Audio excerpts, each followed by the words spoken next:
नमस्कार मित्रों, इलेक्शन 2024 लोकसभा के चुनाव में माननीय मोदी जी के नाम पर ही भारतीय जनता पार्टी चुनाव लड़ेगी और जीतेगी भी। कैसे जीतेगी, मैं नेक्स्ट वीडियो में एक सीरीज में आपको बताऊंगा। सवाल यह है कि क्या तीसरे कार्यकाल को माननीय मोदी जी पूर्ण करने वाले हैं या फिर 75 वर्ष का एक राजनीतिक परंपरा बीजेपी ने जो अप्लाई किया है कि जो राजनेता व्यक्ति विशेष 75 वर्ष को पूर्णता को प्राप्त कर लेते हैं वह राजनीतिक गलियारे से स्वयं को अलग कर लें।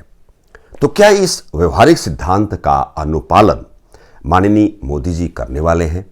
क्या वह स्वेच्छा से प्रधानमंत्री पद को छोड़ने वाले हैं? यदि पद को छोड़ते हैं तो उनके बचे हुए कार्यकाल में ऐसा कौन सा व्यक्ति विशेष प्रधानमंत्री पद को सुशोभित कर सकता है? मेरी तो इच्छा है कि तीसरे कार्यकाल को भी माननीय मोदी जी पूर्ण करें और इस परंपरा का निस्तारण हो। चूंकि ऐसा करिश्माई व्यक्ति विशेष अंतर्राष्ट्रीय जगत पर एक राजनेता के रूप में माननीय मोदी जी जो हमारे भारत के प्रधानमंत्री हैं, ऐसा राजनेता भविष्य में नहीं होने वाला है, ऐसा मुझे लगता है। बहुत सारे ऐसे सवाल, आपके भी सवाल होते होंगे कि 2025-26 में क्या होने वाला है। मित्रों, इसी संदर्भ में 2025-26 में क्या होने वाला है, भारतीय जनता पार्टी, माननीय मोदी जी, माननीय योगी जी, माननीय अमित शाह जी और ऐसे विशिष्ट राजनेताओं की कुंडलियों को हमने खंगाला है। बहुत कुछ बताने वाला हूं। क्या हो सकता है, ऐसी क्या क्या प्रबल संभाव्य स्थिति बनती हुई प्रतीत हो रही है 2025 और 26 के अंतराल कालखंड में। बने रहिए और समझने की चेष्टा कीजिए। शुरुआत करते हैं।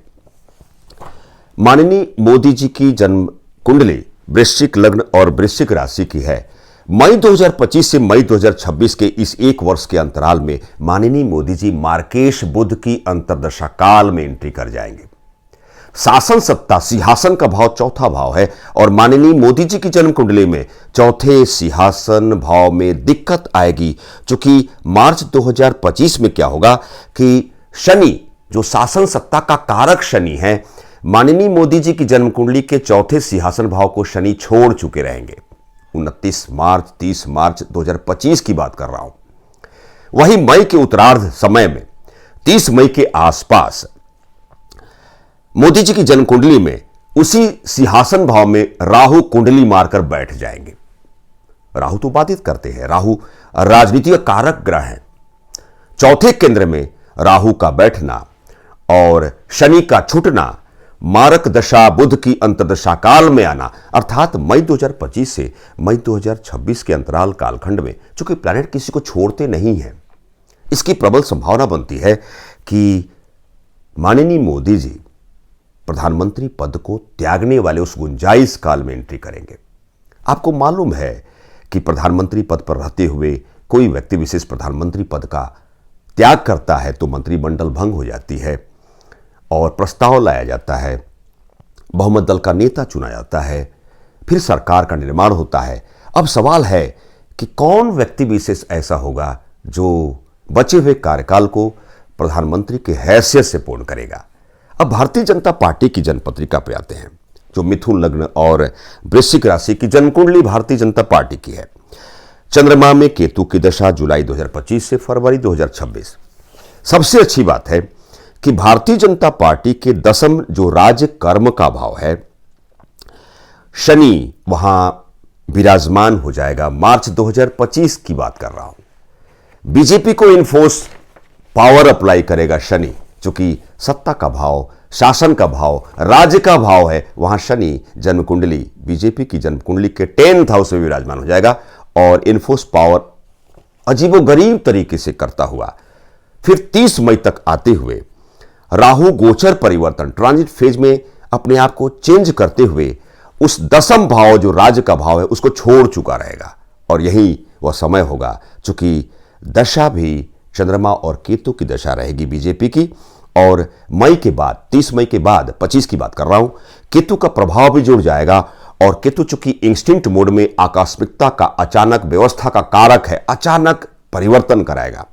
मई 2025 से मई 2026, मई 2025 से सितंबर 2025 का अंतराल कालखंड में बीजेपी और माननीय मोदी जी की जन्म पत्रिका बहुत कुछ व्याख्यायित कर रही है। अब कौन बचे हुए कार्यकाल को प्रधानमंत्री की हैसियत से पूर्ण करेगा, इसे बहुत सारे विशिष्ट राजनेताओं की जन्म पत्रिका को खंगाला है हमने, परंतु दो व्यक्ति विशेष माननीय अमित शाह जी और माननीय योगी जी की जन्म पत्रिका, चूंकि दशा से डायरेक्शन मिलती है, किस कालखंड में आपकी जन्म कुंडली, आपके प्लैनेट आपको इन्फोर्स पावर पॉजिटिव फीडबैक के रूप में दे रहे हैं या नेगेटिव फीडबैक के रूप में दे रहे हैं। माननीय अमित शाह जी और माननीय योगी जी की जन्म पत्रिका बड़ा ही इंटरेस्टिंग है, आप इसे समझने की चेष्टा कीजिए। अमित शाह जी की कन्या लग्न की जन्म पत्रिका है, मेष राशि के हैं। शासन सत्ता की बात होती है तो शनि की बात होती है, और देवगुरु बृहस्पति जो शुभत्व प्लैनेट हैं उनकी महादशा में आप रहेंगे 19 अक्टूबर 2025 तक। माननीय अमित शाह जी की जन्म पत्रिका में दशम राज्य भाव में देवगुरु बृहस्पति विराजमान रहेंगे और 19 अक्टूबर 2025 के पश्चात वह ऊंचे आसन, ऊंचे राशि में विराजमान हो जाएंगे। वहीं शनि की बात होती है तो शनि 30 मार्च को केंद्र की राशि 7वें हाउस में शनि बड़ा शानदार तरीके से 30 मार्च 25 को प्रवेश कर जाएंगे। अब देखिए, जन्म कुंडली की बात होती है तो माननीय अमित शाह जी की जन्म पत्रिका में गुरु भी केंद्र में रहेगा, शनि भी केंद्र में रहेगा। राजनीतिक कारक राहु, छठा भाव, प्रतियुक्ता का भाव बहुत पावरफुल होता है। जन्म पत्रिका के 6th हाउस में राहु आ जाए, राहु भी इन्फोर्स पावर पॉजिटिव फीडबैक को अप्लाई करेगा, माननीय अमित शाह जी की जन्म पत्रिका को बहुत तेजी से ओवरराइड कराएगा। माननीय योगी जी की सिंह लग्न और कुंभ राशि की जन्म पत्रिका है। शुक्र की महादशा, दशम राज्य भाव का अधिपति लॉर्ड शुक्र अपनी महादशा और अपनी अंतर्दशा काल में बहुत पावरफुल नहीं होगा, परंतु जो शनि का इंपैक्ट है माननीय योगी जी की जन्म कुंडली के अष्टम रहस्य मृत्यु भाव में विराजमान हो जाएगा। और कुंभ राशि के हैं, चूंकि शनि की 7.5 भी चलती हुई रहेगी, मतिभ्रम का शिकार बनाता है शनि, और इनकी कुंभ राशि में 30 मई 2025 को राहु भी लैंड कर जाएगा। अर्थात तुलना किया जाए दशा, दोनों राजनेताओं की दशा में अमित शाह जी की जन्म पत्रिका में दशा गजब की है। शनि और राहु का इंपैक्ट माननीय अमित शाह जी की जन्म पत्रिका में ओवरराइड कर रहा है माननीय योगी जी की जन्म पत्रिका पर। तात्पर्य क्या होगा कि मई 2025 के पश्चात ऐसा भी हो सकता है कि माननीय अमित शाह जी बचे हुए कार्यकाल को एक प्रधानमंत्री की हैसियत से पूर्ण करें। परंतु यहां मैं आपको रोकूंगा, 2029 में जब चुनाव होगा मई जून में, अप्रैल मई जून जो ही बात करें, 2029 में मैं अगस्त और सितंबर महीने की बात कर रहा हूं। उस अंतराल कालखंड में माननीय योगी जी की जन्म पत्रिका गजब की पावरफुल वाली स्टेटस में आएगी। राज्य का अधिपति शुक्र की महादशा, जनता का कारक चंद्रमा की अंतर्दशा, अगस्त 2029 की बात कर रहा हूं।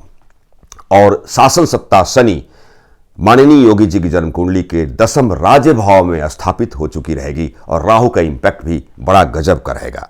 अर्थात 2029 अगस्त सितंबर की बात कर रहा हूं। माननीय योगी जी भविष्य के प्रधानमंत्री के रूप में हम सबों के सामने अंतर्राष्ट्रीय स्तर पर खुद को स्थापित करेंगे, इसमें कोई दो राय नहीं है। मित्रों, तात्पर्य क्या है कि हमने इस पर रिसर्च किया है, इसका फाइनल निष्कर्ष क्या निकलता है। इसमें भारतीय राजनीतिक व्यवस्था में जो भारतीय जनता पार्टी की बात की जाती है, बीजेपी अपने जो भी उनकी मैनिफेस्टो है, उनका सिद्धांत है और एक मूल्य वाली अवधारणा सोच है, उसे समझौता नहीं करती। भारतीय राजनीतिक व्यवस्था में माननीय मोदी जी पदत्याग करते हुए एक सिद्धांत का अनुपालन करेंगे। दूसरी बात, अंतर्राष्ट्रीय स्तर पर जगत में स्वयं को एक आदर्श के रूप में ऑलरेडी स्थापित किए हुए हैं, परंतु उस समय की बात कुछ और होगी। मोदी जी एक आदर्शात्मक रूप में खुद को स्थापित करेंगे, और यही वो समय होगा कि हमारे देश की गरिमामयी व्यवस्था को चार चांद लगाने के लिए माननीय मोदी जी नोबल शांति पुरस्कार के लिए नामित भी होंगे। और 2029 के आसपास जब पहुंचेंगे तो माननीय योगी जी एक चमकते सितारे, एक राजनीतिक गलियारे में एक माननीय मोदी जी के एक प्रतिरूप के रूप में दिखाई देंगे।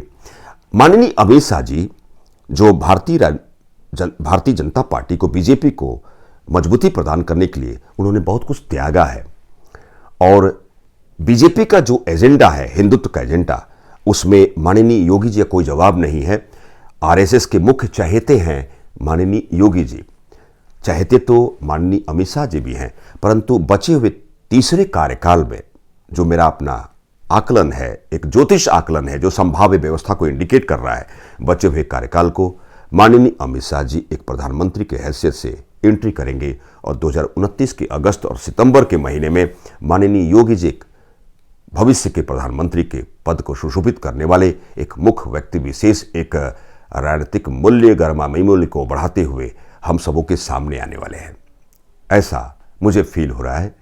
मेरा अपना खुद का आकलन है, एक छोटी सी व्याख्यान के तहत अपनी बातों को आप तक पहुंचाया है। इसी के साथ मैं विराम के लिए इजाजत चाहूंगा। नमस्कार।